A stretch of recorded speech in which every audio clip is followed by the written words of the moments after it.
Our HOA president treated us like her subjects, not her neighbors. Every blade of grass, every trash can, every porch decoration was another excuse to drain us dry. But when she came for me, over something as petty as a doormat, she made her last mistake. Because buried in her past was a flaw, a weakness. And once I found it, I sharpened it into the blade that would end her reign. Before I dive into this story, let me ask you something. Have you ever felt the sting of injustice? That burning in your chest when someone abuses their power just because they can? If you know that feeling, hit that subscribe button right now. Smash that like button too, because this isn't just a story. It's proof that justice can be crafted with patience, precision, and a little bit of revenge. Now, let's get into it. I live in what should have been the perfect suburban neighborhood.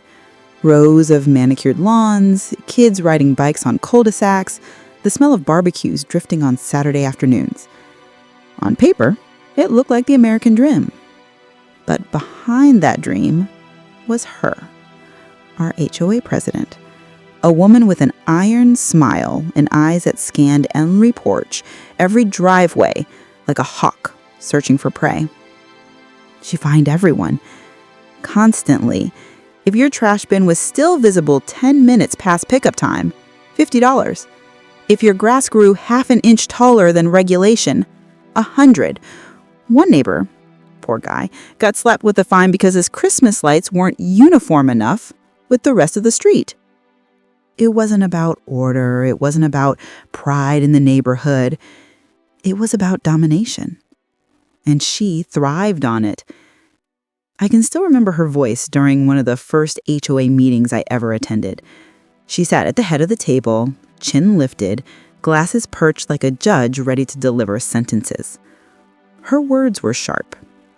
If we allow exceptions, the neighborhood crumbles. I won't let that happen. Not on my watch. People murmured in agreement, out of fear, not loyalty. Nobody liked her, but nobody dared challenge her because she held the bylaws like a weapon, and she used them to cut down anyone who stood in her way. At least, that's what she thought. Because one day, purely by accident, I would stumble across the piece of paper that changed everything. But let me back up, because before I found her secret, she pushed me further than anyone else. And I want you to feel the same fire that lit under me. So tell me, how much would it take for you to snap? 1 unfair fine? 2? Or 100 tiny cuts until you couldn't take it anymore? The first time she came for me, it was over the color of my shutters. I'd repainted them a soft gray, nothing flashy, nothing wild, but apparently it was unapproved. I remember coming home from work, exhausted, and finding the bright orange violation notice slapped on my front door. Non-compliant paint color, remedy within 7 days or face fines. 7 days. I stared at it, my jaw tight. My shutters weren't neon green. They weren't striped like a circus tent. They were gray. But none of that mattered to her. The next week, I got another notice. This one claimed my mailbox was slightly rusted and detracted from the neighborhood's visual harmony. $50. Then came the doormat. It had been outside my door for years. Faded from the sun, sure, but clean. A doormat. She fined me for that. I swear, when I opened the envelope and saw the charge, I laughed out loud. Not because it was funny, no, because it was insane. But here's the thing about insanity. When you're forced to live under it every single day, it chips away at you. I found myself double-checking everything. Was my trash bin inside the garage by 8:01 a.m.?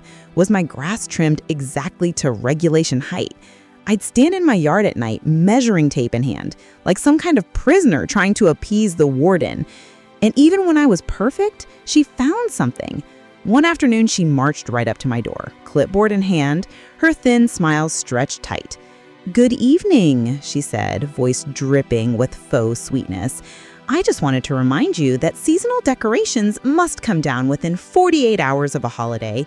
It's been 3 days since Independence Day. Your flag is still up." I blinked at her. "It's a flag." "Yes, and rules are rules." She gave me that smile again, that power smile. And then she walked away, heels clicking like a metronome of control. At night, I'd lie awake, staring at the ceiling. I felt trapped in my own home. It wasn't just me. Neighbors whispered the same complaints. Everyone despised her. But when it came time for HOA meetings, they all sat quietly, eyes lowered, afraid to speak. She ruled by intimidation. And the fines, they weren't just pocket change. They piled up. 100 here, 50 there. I knew one older couple down the street living on retirement savings who considered selling their house because they couldn't keep up. Another family told me they'd stopped putting out Halloween decorations entirely, too afraid of non-compliance. She was draining the joy out of the entire neighborhood. And I hated her for it. But hate without power is useless. For months, I simmered, burned inside. Imagine storming into a meeting and throwing her clipboard in her face. But I didn't, because that's what she expected, that people would never fight back. Then, one ordinary afternoon, the universe decided to throw me a bone. I was helping my neighbor Jeff carry some heavy boxes into his garage. He was cleaning out old paperwork, tossing things left and right. That's when one of the boxes split open, spilling folders onto the floor. He groaned, muttered something, and started scooping them back up. That's when I saw it. Her name. The HOA president's name printed in bold across the top of an old public record. At first, it was just curiosity, a flicker. But as I bent down and picked it up, something told me this wasn't just a piece of paper. This was the key to breaking her. But before I tell you what I found in that folder, I want you to put yourself in my shoes for a second. Imagine living under someone's thumb every day, every rule, every dollar squeezed out of you until you had the chance to finally take their power away. Would you grab it, or would you keep your head down and stay quiet? The folder was thick, stuffed with papers that looked old and dusty. At first, I wasn't even sure why her name was there. But curiosity has a way of grabbing hold and refusing to let go. When I got home, I couldn't stop thinking about it. So later that night, I did what anyone with a restless mind would do. I opened my laptop, typed her name into the county's public records search, hit enter, and there it was. Pages and pages of documents I didn't expect to find. My heart started pounding as I clicked through. My mouth went dry. Because right there, in black and white, was the truth. She had filed for bankruptcy years ago. Now, most people might shrug that off. Life happens, finances fall apart. But here's the catch. Our HOA bylaws, the very rules she loved to shove in our faces, had a clause, a strict one. Anyone who had filed for bankruptcy was permanently disqualified from holding any position involving financial authority. And the HOA presidency, that was the single most financially powerful position in the entire neighborhood. She wasn't just cruel. She wasn't just power hungry. She was illegally holding her position. For nearly a decade, she'd been sitting on that throne without the right to even touch it. I sat there, staring at the screen, fingers trembling. All those nights I'd lain awake, replaying every insult, every fine, every smug smile. Suddenly the weight shifted. I wasn't powerless anymore. She was. But how to use it? I couldn't just confront her. She was a master manipulator. If I came at her alone, she'd spin it, call it harassment, twist the story until I was the villain. No, this had to be bigger. It had to be undeniable. I printed everything. The bankruptcy record, the bylaws, highlighted the clause that sealed her fate. Each sheet of paper felt like a weapon in my hands. Not a gun, not a knife, something sharper. Justice. For weeks, I played it cool. I went to meetings, nodded when she barked out rules, pretended like nothing had changed. Meanwhile, I was preparing. I made copies of the documents, dozens of them, clean, clear, impossible to ignore. And then I waited. Because timing is everything in revenge. Drop the hammer too early, and the target wriggles free. Wait too long, and the fire dies out. But I knew when the moment would come. The next HOA meeting. That was when she strutted most, when she basked in control, when every neighbor sat quietly under her thumb. That would be the stage, and I would be the one to pull the curtain back. The night of the meeting, I slipped envelopes into every single neighbor's mailbox. Inside, the truth. I knew it was coming, but what I didn't expect was just how explosive the fallout would be. So let me ask, if you were holding evidence that could destroy someone's power, would you keep it in your pocket, or would you let the whole world see it burn? The night of the meeting smelled like stale coffee and cheap perfume. The community center's fluorescent lights hummed overhead, making the beige walls feel hotter than they were. Folding chairs creaked as people shifted, whispering. The HOA president arrived like she always did, late enough to seem important, early enough to command attention. Her clipboard was present and polished, her voice calibrated to cut through conversation like a scalpel. I sat in the third row, palms quiet in my lap, heart thudding at the sound of a distant drum. The stack of envelopes I'd slipped into mailboxes earlier sat heavy in my jacket pocket, but they weren't necessary now. I had already printed copies, hundreds of them, and they were arranged in neat piles inside my backpack. Everything needed to look ordinary. Nothing could look like an ambush. Her voice rose as she read the agenda. New fines, gate code changes, landscaping updates. People nodded in the same mechanical way they always had. She fed them fear like a priest handing out doctrine, and they swallowed obediently. When she came to new business, I felt my muscles coil. This was it. She droned on about parking enforcement. I stood up. The room glanced over, a ripple of curiosity, interest, suspicion.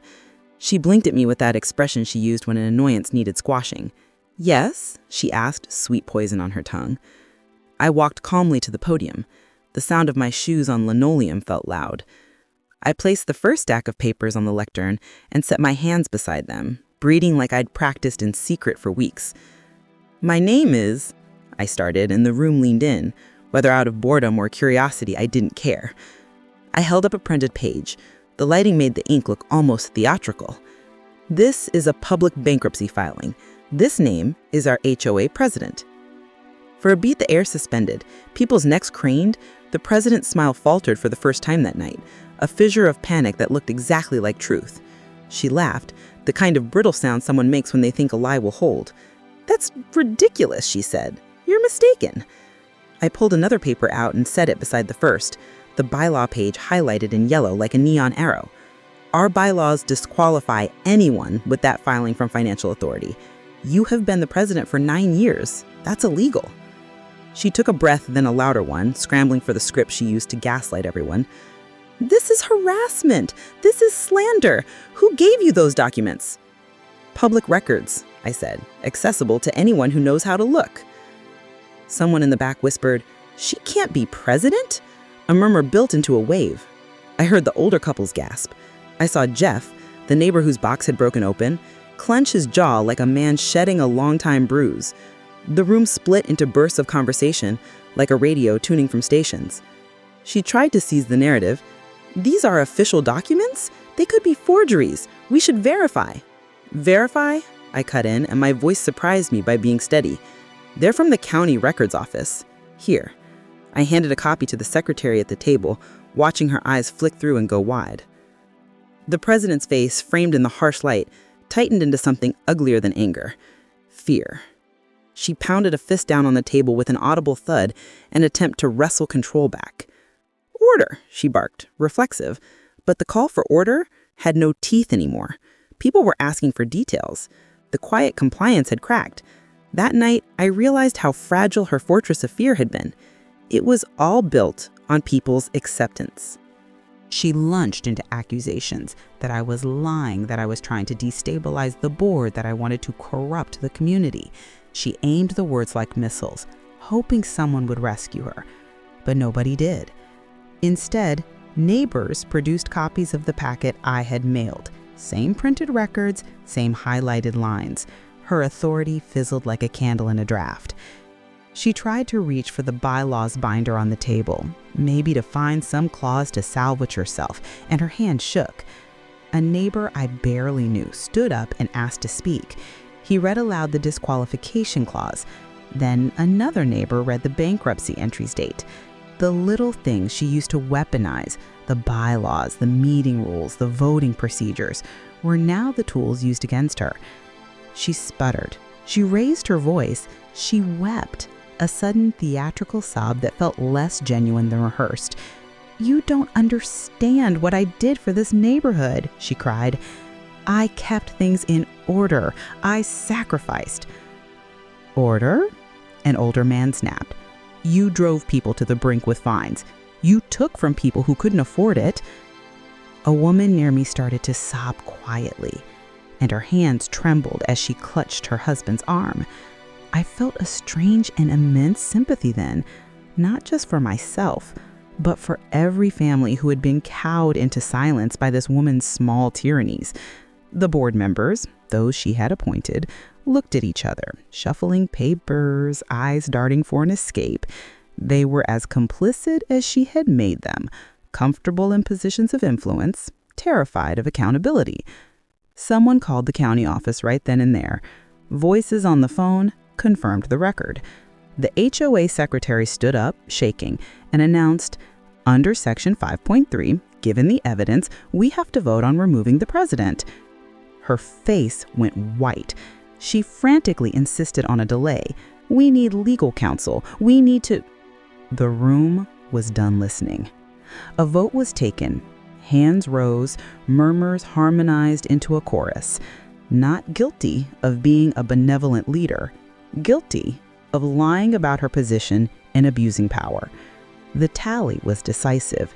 The gavel came down in a way I'd never heard before in that room. Final, crisp. She looked like someone who had been exposed to cold water after a long sleep. She gathered her purse and walked out, shoulders hunched like a defeated monarch. I remember the soft crunch of her heels on the linoleum, each step a small surrender. Outside, a few people followed her. I didn't. I felt a complicated weight, part vindication, part dread. I had toppled her, yes, but I had also opened a wound in our community, and I wasn't sure if the scar would heal cleanly. As people trickled out of the meeting, neighbors surrounded me. Some thanked me with teary eyes. Jeff clapped me on the back so hard, my ribs protested. The older couple who'd considered selling hugged me like I had stolen back their peace. For a moment, I felt a bubble of triumph so potent it made me dizzy. But then I saw her car pulling away, and something else nagged me. Not regret exactly, but the hollow echo of what we'd done. Justice had been served, yes, but justice also had teeth that bit whether they were deserved or not. The president had been cruel, but she was still a person, and people leaving their posts don't always disappear quietly. What if she fought back? What if she used legal channels? What if she came back with a story that painted us as mob rule? That night, sleep eluded me. I lay in bed, the ceiling fan whirring, and listened to the neighborhood breathe differently. It wasn't quite free yet. It had to be rebuilt, carefully, like a house after a storm. What would you have done in my place? The following week, the neighborhood buzzed like it hadn't in years. People who had barely spoken to each other before were suddenly talking in driveways, leaning over fences, waving from across the street. It felt like we had been living in a cage, and someone had finally cut the lock. The old president's name was stripped from every document. Her mailbox no longer held its smug little HOA president label. The sign at the neighborhood entrance, the one she had insisted list her name as board chair in bold print, was quietly repainted. But the true payoff came at the next meeting. Instead of icy silence and clipped orders, there was laughter, jokes, actual conversation. People volunteered for committees, not because they were coerced, but because they wanted to help. For the first time in years, the neighborhood felt like a neighborhood. And the cherry on top? The board voted to eliminate dozens of unnecessary fines. They rolled back rules she had invented purely for control. The lawn height requirement? Gone. The trash bin deadline? Relaxed. Even seasonal decorations got extended grace periods. The moment that sealed it for me was when one of the older neighbors, the couple who had nearly sold their house, stood up and said through tears, "We finally feel like we can breathe again." That was the moment I knew the revenge wasn't just mine, it belonged to all of us. As for the old president, she lasted a few months, but without her power, without her throne, she seemed to wither. The gossip spread quickly. She'd been seen arguing with real estate agents, snapping at prospective buyers, slamming doors. And then, one day, the for sale sign appeared in her yard. Neighbors watched from windows as her moving truck pulled away. No one waved. No one said goodbye. The woman who once demanded absolute control left in silence, swallowed by the same streets she had tried to dominate. I stood on my porch that morning, coffee in hand, watching her car disappear down the road. And for the first time in years, I smiled. Not the polite, forced kind, but a real smile that came from deep inside. Revenge isn't always about shouting the loudest. Sometimes it's about patience, about watching, about waiting for the exact moment when the truth can't be denied. I didn't scream at her. I didn't vandalize her property. I didn't stoop to her level. I let the truth do the work for me. And in the end, it wasn't just my victory, it was everyone's. Our entire neighborhood was freed from her grip because of one piece of paper, one clause, and the courage to act when no one else would. That's the funny thing about power. It only exists as long as people believe in it. The moment you expose a lie, the whole empire crumbles. So now I ask you, if you were in my shoes, would you have stayed silent, protecting your own peace? Or would you have shared the truth with everyone, knowing it could change everything? If you've ever had someone abuse their power over you, a boss, a neighbor, even a so-called friend, and you dreamed of seeing justice served, then you know exactly how satisfying this story is. Hit that like button if you enjoyed watching justice unfold. Subscribe if you believe more stories like this deserve to be told, and drop a comment. Have you ever taken someone down with nothing more than the truth? Or would you have confronted them face to face instead? This was the story of the HOA president's hidden secret. And remember, sometimes the sweetest revenge is simply letting the truth set everyone free.